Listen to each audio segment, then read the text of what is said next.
Is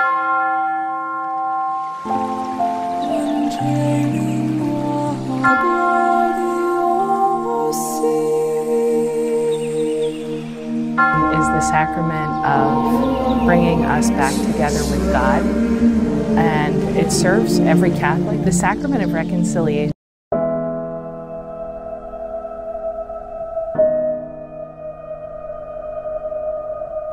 Sa pagbukas ng ating puso at isipan, tara't kilalanin ang mga lugar na may malalim na kahulugan sa prelatura ng Infanta.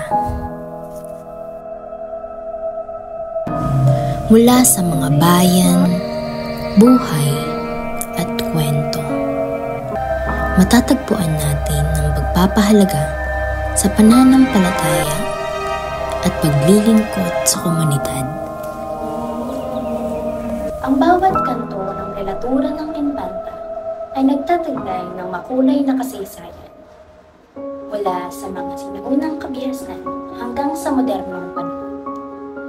Nakaukit ang mga kwento ng mga taong nagtaguyod at nagbigay saysay sa ating mga komunidad.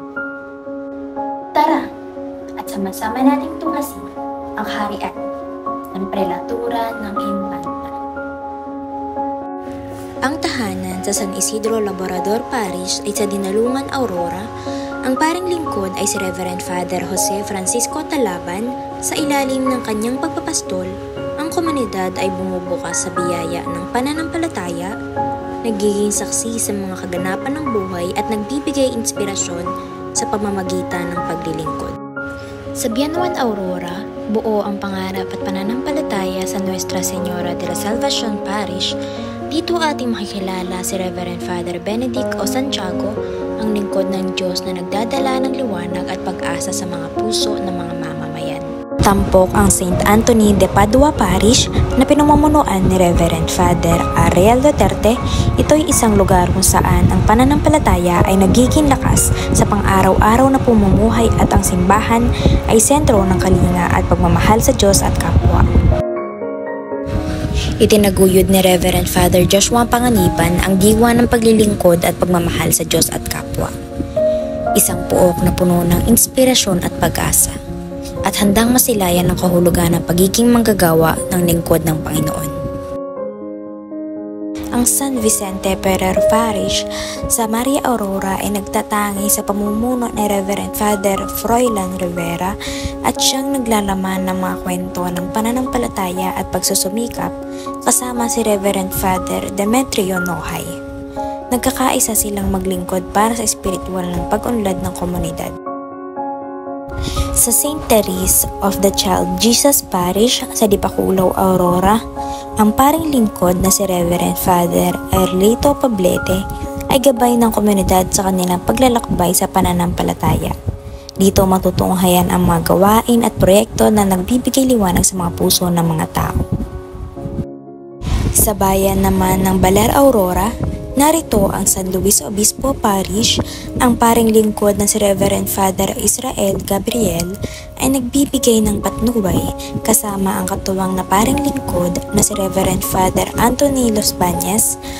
Ang San Luis Obispo Parish ay naglilingkod at nagdadala ng liwanag ng mapapanampalataya.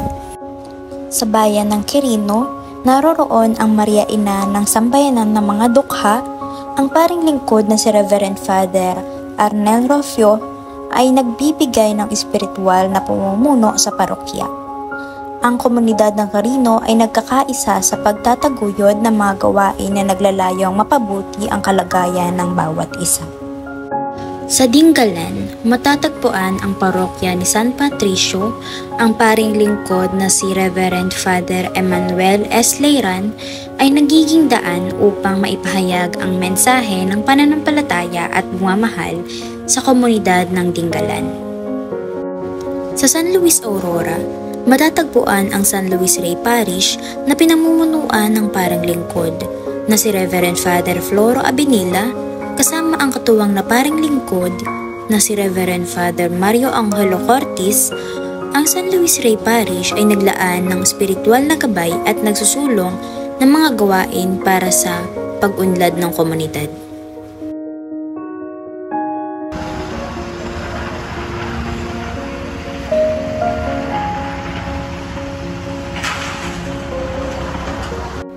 Ang prelatura ng Impanta ay isang yaman ng pananampalataya o paglilingkod sa Diyos.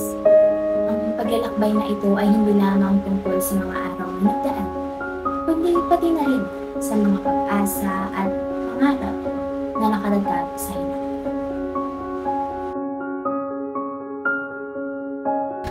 Nagsimula ang prelatura ng Impanta bilang isang munting binhi, isang pangarap na nagsilbing lihim na puwang ng pagmamahal sa Diyos at paglilingkod sa kapwa.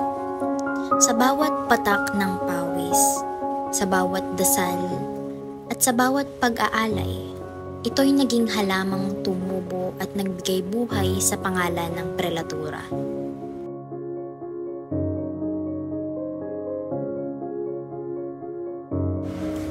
Ang pagsibol ng pag-asa sa paglipas ng mga taon, ito'y tuluyang umusbong at naging tanglaw ng pananampalataya sa buong komunidad.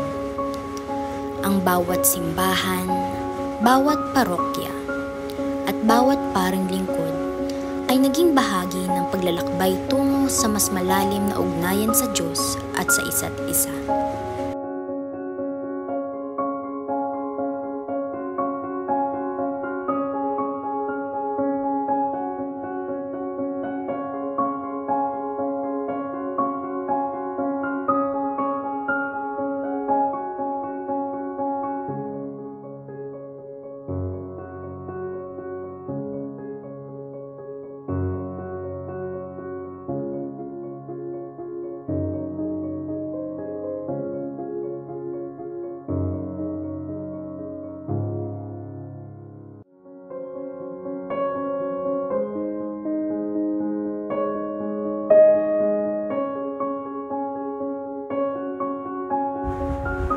Ang tagumpay ng pangarap ngayon, tinitingnan natin ang hinaharap na may mataas na pangarap at layunin.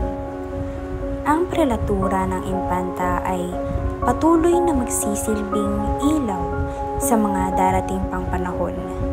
Nabitbit ang mga bagong pangarap at adhikain na magdadala ng masaganang buhay sa espiritual sa bawat isa.